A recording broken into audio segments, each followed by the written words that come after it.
Salam,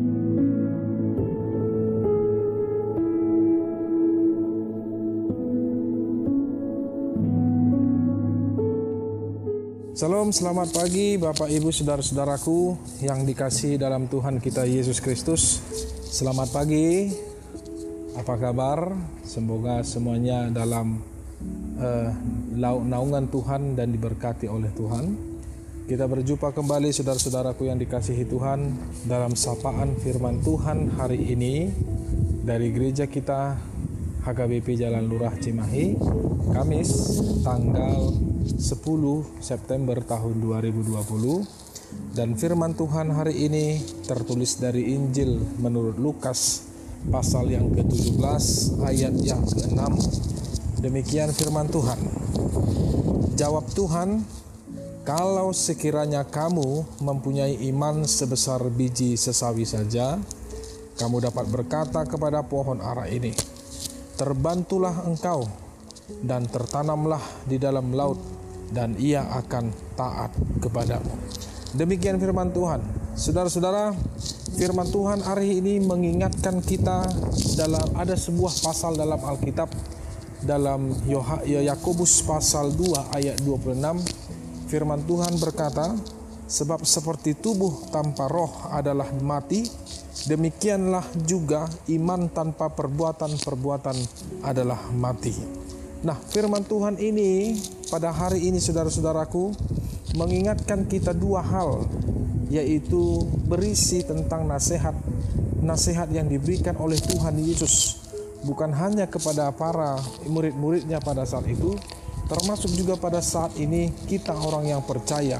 Yang pertama yaitu tentang hal menyesatkan, di mana Tuhan Yesus di ayat yang pertama dan di ayat yang kedua mengatakan bahwa tidak boleh dan jangan ada sedikit pun hal penyesatan yang dilakukan oleh para pekabar-pekabar Injil, para penasehat-penasehat, para tua-tua, para rasul-rasul, para pemberita Injil, dan juga jemaat kepada orang-orang yang lemah imannya, melainkan Yesus mengingatkan kita agar senantiasa menguatkan para orang yang tidak beriman, orang yang lemah imannya, bahkan orang yang belum percaya, untuk semakin mengenal, untuk semakin mendekatkan diri kepada Yesus Kristus Sang Juru Selamat kita. Itu yang pertama. Yang kedua, saudara-saudara, dalam firman Tuhan pada saat ini, Yesus menasehatkan kita agar kita saling mengampuni di ayat 3 sampai di ayat yang keempat. Mengampuni sesama manusia, tidak menyimpan rasa dendam, tidak sedikit pun menyimpan rasa amarah yang berlarut-larut kepada setiap orang yang melakukan kesalahan. Bahkan di ayat 3 dan 4 itu jelas dikatakan oleh Yesus bagaimana agar setiap orang yang berbuat dosa kita diwajibkan untuk menegur dia, dan ketika kita juga berbuat dosa, maka ketika ada orang yang menegur kita, ingatlah semua itu adalah berasal daripada Tuhan.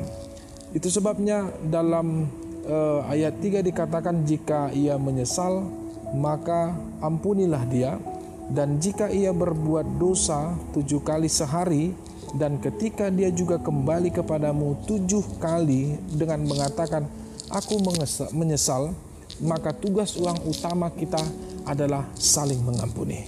Itu sebabnya di ayat yang ke-5 ketika rasul-rasul itu berkata kepada Tuhan, "Tuhan, tambahkanlah iman kami."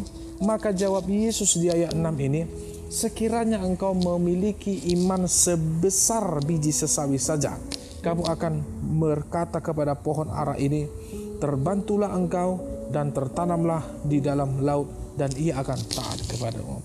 Artinya Bapak Ibu Saudara-saudara, Yesus mengingatkan kita pada firman Tuhan saat ini, yaitu kita tidak akan mengerti dan kita tidak akan mampu berbuat apa-apa seperti yang dikehendaki oleh Yesus jika kita tidak memiliki iman, bahkan Bahkan dikatakan Yesus sebesar biji sesawi sekalipun. Artinya jika kita melihat biji sesawi itu sangat-sangat kecil diameternya, tetapi Yesus menginginkan jika ada imanmu hanya sebesar biji sesawi sedikit pun, dan dalam imanmu ini engkau percaya serta engkau menghayatinya, menghidupinya di dalam perbuatan-perbuatanmu, seperti yang dikatakan di dalam Yakobus pasal 2 ayat 26 tadi, bahwasanya kita akan mengerti, kita akan memahami, dan kita akan dikuatkan oleh Tuhan untuk melakukan nasihat-nasihat yang dilakukan atau yang telah diberikan oleh Yesus. Karena kemenangan orang yang percaya, karena kelebihan orang yang percaya adalah dia tahu bahwa dia tidak akan mampu berbuat apa-apa kalau bukan Yesus yang menguatkan dia, dan dia tahu bahwa iman tanpa perbuatan hakikatnya adalah mati.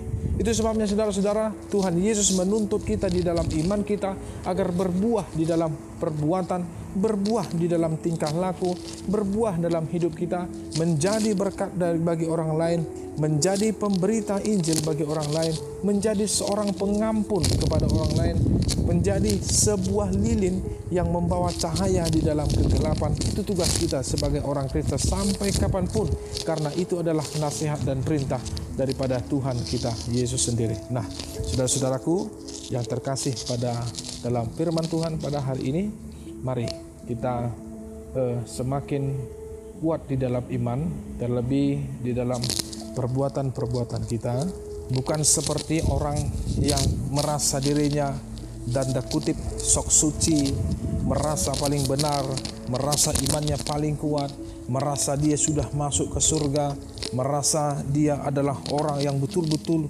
yang paling pintar dan paling benar di dunia ini. Tetapi ujung-ujungnya dari perbuatannya saja orang akan menilai bahwasanya dia adalah bukan orang yang beriman, orang yang bukan percaya. Nah, saudara-saudara, kita beda dengan itu. Seperti yang dikatakan Paulus di dalam surat Roma pasal yang ke-12 ayat 2 dikatakan, janganlah kamu menjadi serupa dengan dunia ini, tetapi berubahlah oleh pembaharuan budimu, sehingga kamu dapat membedakan manakah kehendak Allah, apa yang baik, yang berkenan kepada Allah, dan yang sempurna. Nah, saudara-saudara, mari kita membawa berita kepada seluruh isi dunia ini, menunjukkan iman kita melalui perbuatan kita yang maha baik, menjadi berkat bagi orang lain, agar setiap orang yang melihat, merasakan perbuatan kita yang baik kepada semua orang, terlebih yang belum percaya, maka mereka akan melihat iman kita dan nama Tuhan Yesus, keselamatan Tuhan Yesus dapat kita beritakan, dapat kita kabarkan kepada seluruh orang-orang. Amin. Tuhan memberkati. Bapa di surga, dalam Tuhan Yesus Kristus, Juru Selamat kami yang hidup, terima kasih Tuhan, pada hari ini, pagi yang indah ini, Engkau berikan berkat yang sungguh-sungguh luar biasa. Terlebih Engkau memberikan umur yang panjang kepada kami Tuhan. Engkau menyinari kami dengan melindungi kami dari segala virus yang berbahaya sampai dengan saat ini. Kami mensyukuri itu bukan karena kekuatan kami, tetapi itu karena betapa besarnya kasih setia Tuhan. Tuhan Yesus kami yang baik, terima kasih firman-Mu yang telah menginspirasi dan yang telah memberikan nasihat serta pedoman kepada kami, agar kami dapat melakukan firman Tuhan di dalam hidup kami. Terlebih hari ini Tuhan, apapun aktivitas, apapun yang kami lakukan, biarlah semuanya itu menjadi berkat bagi orang lain dan menjadi kemuliaan di dalam nama Tuhan. Kami serahkan hidup kami serahkan semua apa yang ada pada kami, dan setiap aktivitas kami, jemaat Tuhan, keluarga kami, dimanapun mereka berada, hanya ke dalam tangan Tuhan.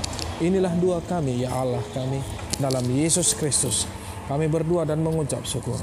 Anugerah Tuhan kita Yesus Kristus, kasih karunia Allah Bapa, dan persekutuan Roh Kudus, itulah yang memberkati engkau.